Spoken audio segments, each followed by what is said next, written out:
नमस्कार, स्वागत है आप सभी का हमारे इस खास प्रोग्राम में। मैं हूं आपके साथ Sunil Chauhan. Touch the sky with glory की थीम के साथ भारतीय वायुसेना आसमान में लगातार अपना जलवा बिखेरे हुए है और वायुसेना के जाबाजों के हौसले आसमान को छू रहे हैं। आज से आधुनिक युग में वायुसेना ने खुद को अत्याधुनिक बनाया है और इसकी बानगी वायुसेना की तरफ से आयोजित मीडिया ओरिएंटेशन कैप्सूल कार्यक्रम में देखने को मिली। बख्शी का तालाब वायुसेना स्टेशन पर वायुसेना के विमान सूर्यकिरण ने अपना जलवा दिखाया। देखिए हमारी ये स्पेशल रिपोर्ट।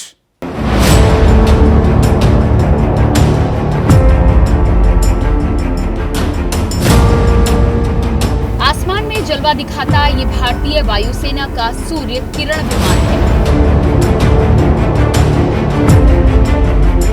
जो किरण मार्क 2 के नाम से भी जाना जाता है।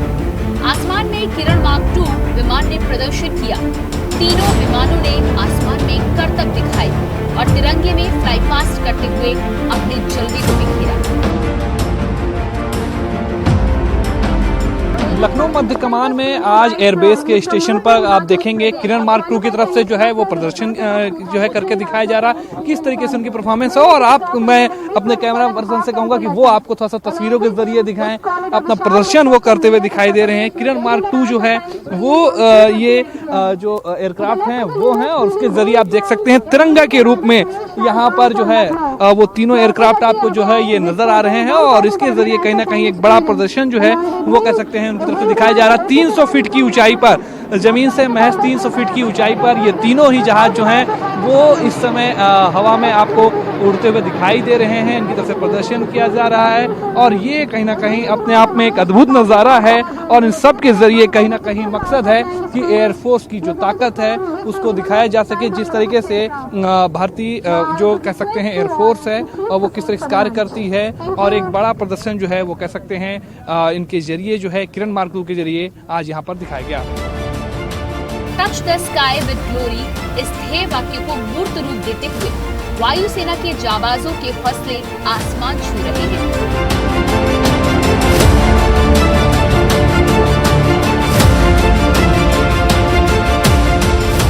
समय के साथ वायुसेना में भी तेजी से बदलाव आ रहा है। बख्शी का तालाब वायुसेना स्टेशन इसका ताजा उदाहरण है।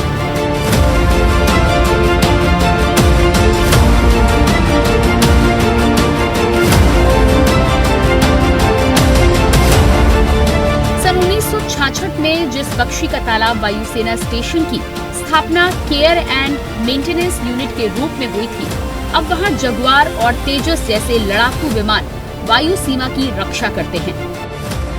हम इस समय पीकेटी एयरबेस पर हैं और यहाँ पर आप देखें तो जगुआर जो है फाइटर जेट्स हैं उनको डिस्प्ले किया गया है और उनके बारे में जिस तरीके से उनका योगदान रहा है देश की सुरक्षा को लेकर जब जरूरत पड़ी है एयरफोर्स ने उनका इस्तेमाल किया और यहाँ पर डिस्प्ले जो है वो साफ तौर पर देखने को मिला है और उसी को लेकर आज जो है एयरफोर्स की तरफ से एक मीडिया ओरिएंटेशन कैप्सूल जो कार्यक्रम है उसका आयोजन किया गया है और उसके तहत सभी जानकारियाँ जो हैं वो साझा की जा रही हैं। किस तरीके से इन फाइटर जेट्स जो हैं वो काम करते हैं, किस तरीके से एयरफोर्स युद्ध की स्थिति में जो है वो अपने मिशन को अंजाम देती है, किस तरीके से रणनीति रहती है।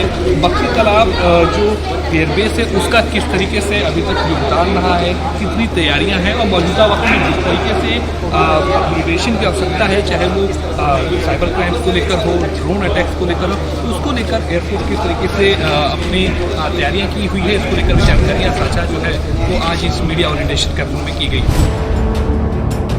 भारतीय वायुसेना का ये मध्य कमान एयरबेस प्रमुख स्टेशन है। इस स्टेशन पर भारतीय वायुसेना के अत्याधुनिक लड़ाकू विमान और हथियार तैनात हैं, जो किसी भी विषम परिस्थिति से निपटने में सक्षम है। ये अत्याधुनिक हथियार इतने खतरनाक हैं कि हमला करने वाली जगह पर राख तक नहीं छोड़ते। परिस्थिति चाहे कैसी भी हो, ये विमान और सेना के हथियार हर परिस्थिति से निपटने के लिए तैयार हैं। इस समय हम मध्य कमान एयरबेस पर हैं और यहाँ पर हम पहले तस्वीरों के जरिए आपको दिखाना चाहेंगे कि किस तरीके से यहाँ पे जो घातक हथियार हैं वो मौजूद हैं, और अगर कोई ऐसी सिचुएशन आती है जब एयरफोर्स को हमला करना पड़े तो उसके लिए कितनी तरीके से ये एयरबेस तैयार है, क्या क्या स्पेसिफिकेशंस हैं और कितने घातक हथियार यहाँ पर मौजूद हैं। हमारे साथ जो यहाँ के सैन्य अधिकारी हैं वो मौजूद हैं, उनसे थोड़ा सा बात करेंगे और जानने का प्रयास करेंगे कि किस तरीके से इस एयरबेस पर क्या क्या स्पेसिफिकेशंस हैं और कितने घातक हथियार यहाँ पे मौजूद हैं। सर थोड़ा सा, चूँकि हम लोग जिस तरीके से देख पा रहे हैं यहाँ पर इतने खतरनाक हथियार जो हैं वो मौजूद हैं, थोड़ा सा उनकी स्पेसिफिकेशन के बारे में हमको बताइए। आपको बता दें, ये जो आप स्टोर देख रहे हैं ये एयर आर्मामेंट स्टोर हैं, ये एयरक्राफ्ट से फायर किए जाते हैं। ये आप देख पा रहे हैं, ये एक्टिमम रॉकेट है, ये 250 kg बम है। ये आप देख पा रहे हैं 450 kg HSLD बम है। देन आपको उसके बगल में है 1000 पाउंड बम, उसके बगल में 250 kg HSLD बम, देन 100 kg बम है। ये बीच में जो आप देख पा रहे हैं कार्ट्रिज, ये गन से फायर किए जाते हैं। ये जो स्टोर है हमारे पास इन्वेंट्री पे जो भी जहाज़ हैं, चाहे वो नाटो वर्जन के हों, रशियन वर्जन एयरक्राफ्ट हो, और उसमें ये यूज होते हैं। अब मारक क्षमता की सर बात की जाए तो जैसे यहाँ पे हम मिसाइल्स देख रहे हैं, ये तो इनका कितनी मारक क्षमता इनकी रहती है क्या? ये डिपेंड करता है बेसिकली कौन सा टारगेट हमें डिस्ट्रॉय करना है, अकॉर्डिंगली इनका सिलेक्शन होता है। फिर ये किस एयरक्राफ्ट से फायर किए जाते हैं उसके हिसाब से वहाँ से फायर किए जाते हैं। एक और सवाल ये पूछना चाहूँगा, इस बात का किस बात पे आप लोग निर्धारण करते हैं कि किस बॉम्ब का या किस मैगजीन का वहाँ किस समय पे प्रयोग करना है? ये मिशन के अकॉर्डिंगली होता है। ये आपको बेटर जो है एडम अफसर हैं और ऑफ्स अफसर हैं वो बता सकते हैं। ये आर्मामेंट स्टोर, इसके बारे में आपको बता सकता हूँ कि कहाँ इसका यूज होता है और किस जहाज में यूज हो पाता है, ये मैं आपको बता सकता हूँ। बिल्कुल, बहुत बहुत शुक्रिया हमसे बात करने के लिए। तो ये मध्य कमान एयरबेस है और यहाँ पर आप तस्वीरों के जरिए जिस तरीके से देख रहे हैं, एयरक्राफ्ट भी यहाँ पर कई सारे मौजूद हैं जिनकी अलग अलग मारक क्षमता है, अलग अलग स्पेसिफिकेशंस है। और अगर कोई ऐसी सिचुएशन आती है जब एयरफोर्स को युद्ध में उतरना पड़े तो उसके लिए कहीं ना कहीं कह सकते हैं ये मध्य कमान एयरबेस पूरी तरीके से तैयार है। भारतीय वायुसेना का ये गरुड़ वायरस विमान है। ये माइक्रोलाइट एयरक्राफ्ट है। ये अंतरिक्ष में स्पेस सेफ्टी के लिए जाना जाता है और किसी भी ऑपरेशन में सेफ फ्लाइंग के लिए मदद करता है। इसकी मदद से आसमान में भारतीय वायुसेना रेकी करती है, जिससे दुश्मन और पक्षियों का पता लगाया जाता है ताकि अन्य लड़ाकू विमान सुरक्षित तरीके से ऑपरेशन को अंजाम दे सके। आज लखनऊ मध्य में जो है एयरबेस के पर मौजूद हैं। आप देख सकते हैं तस्वीरों के माध्यम से जो आज मीडिया ओरिएंटेशन के दौरान जो है बहुत सारी चीज़ों में बताया गया कि किस तरीके से जो लोग हैं वो वायुसेना के लोग हैं वो काम करते हैं। और हमारे साथ यहाँ की जो एक प्रभारी हैं उनसे हम बात करेंगे, जानेंगे कि किस तरीके से जो एयरक्राफ्ट है वो किस तरीके से काम करता है। मैडम, ये जो काम करता है ये किस तरीके से काम करता है, वो क्या नाम है उसका? ये गरुड़ वायरस माइक्रोलाइट एयरक्राफ्ट है। ये इंपोर्टेड स्लोवेनिया से है एंड यहाँ पे स्टेशंस में या नियुक्त है एयरफोर्स में एयरोस्पेस सेफ्टी को बढ़ाने के लिए। किसी भी फ्लाइंग ऑपरेशंस में सेफ फ्लाइंग के लिए एनवायरनमेंट सही होना ज़रूरी है, तो हम इसके थ्रू बर्ड रेकी और एनिमल रेकी करते हैं टू असेस की पोटेंशियल हज़ार्ड्स क्या हो सकते हैं एंड उसी के बेसिस पे आगे फर्दर एक्शन क्या ले सकते हैं। जैसे कि आपने देखा कि जिस तरीके से ये क्राफ्ट जो है काम करता है। और अगर हम बात करते हैं वायुसेना की, वायुसेना लगातार जब कोई देश पर जो आपत्ति आती है, कोई एक्टिविटीज़ होती है, उसको लेकर लगातार जो है तत्पर रहता है और लगातार अपनी जो मौजूदगी है उसको लेकर के जो है मुंहतोड़ जवाब देने का जो काम है वो करता है। अपने शौर्य का प्रदर्शन कर आसमान में जलवा बिखेरने वाला ये लड़ाकू विमान सूर्य किरण है, जो भारतीय वायुसेना के सैन्य अधिकारियों के प्रशिक्षण के लिए प्रयोग किया जाता है। ये विमान अपने विशेष रंग के लिए जाना जाता है। इस विमान के रंग को ध्यान में रखते हुए इसका नाम सूर्य किरण रखा गया है।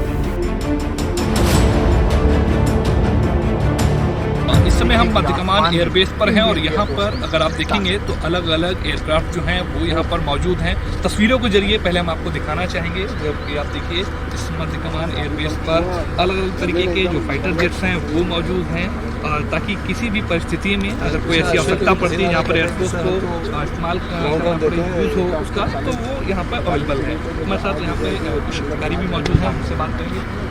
थोड़ा सा आप इस एयरक्राफ्ट के बारे में स्पेसिफिकेशन बताइएगा, क्या इसकी खासियत है, किस तरीके से किन परिस्थितियों में आप हाय, स्कॉलर अश्विन। ये जो एयरक्राफ्ट आप मेरे पीछे देख रहे हैं, ये किरण मार्क 2 है। हिंदुस्तान जेट ट्रेनर HJT-16 कहलाया जाता है। इंडिया में हमने इसको 1964 में इंडक्ट किया था सबसे पहले। ये एयरक्राफ्ट ट्विन कॉकपिट एयरक्राफ्ट है जो जेट ट्रेनिंग के लिए पर्पस में इंडक्शन किया था प्रेजेंटली। अभी हॉक एयरक्राफ्ट को यूज़ कर रहे हैं ट्रेनिंग में, बट फिलहाल हमारे जब एयरक्राफ्ट इंडक्ट हुए थे, ये आर्मामेंट सॉर्टिस के लिए हम इसको इस्तेमाल करते थे ट्रेनिंग के लिए, जैसे रॉकेटरी हो गया या गनरी हो गया या बॉम्ब गिराने का ट्रेनिंग जो देते थे पायलट्स को, इस एयरक्राफ्ट से दिया जाता था। ये जो आप देख रहे हैं लाल कलर का एयरक्राफ्ट है, ये सूर्य किरण एयरक्राफ्ट कहलाया जाता है। सूर्य किरण टीम में ये पहले था, जो डिस्प्लेस में यूज़ करते थे। तिरंगा फॉर्मेशन जो आपने देखा होगा हर जगह पर जहाँ पे भी देखा, जैसे सरदार वल्लभ भाई पटेल के स्टैचू के इनॉग्रेशन में भी जहाज उड़े थे, एरो इंडिया के डिस्प्ले में भी उड़े थे। तो this particular aircraft is used for regular formation. इसका कलर भी है बाकी एयरक्राफ्ट से अलग है, क्या इसके पीछे की विशेष वजह? इसका डिफ्रेंसिएशन के लिए ही है। इस एयरक्राफ्ट को हम स्कैट बोलते हैं team, Surya Kiran aerobatic team. इसके लिए इंडक्शन के लिए हमने इसको पहले जब लिया था एयरक्राफ्ट को, तो this aircraft modified for smoke. बाकी जो जहाज है हमारे किरण मार्क वो स्मोक मॉडिफिकेशन में नहीं है, वो सिर्फ प्योर ट्रेनर को मॉडिफिकेशन की है। ये जहाज सूर्य किरण एरोबेटिक टीम्स के लिए जब इंडक्शन किया था, तब इसको मॉडिफाई करके कलर पेंट किया था for the purpose of more attraction to the display. शुक्रिया हमसे बात करने के लिए। तो इस तरीके से आप देख सकते हैं कि इंडियन एयरफोर्स की कितनी ताकत है और किस तरीके से एक ताकत का छोटा सा प्रदर्शन, एक छोटा सा नज़ारा जो है वो आपको यहाँ पर देखने को मिल रहा है।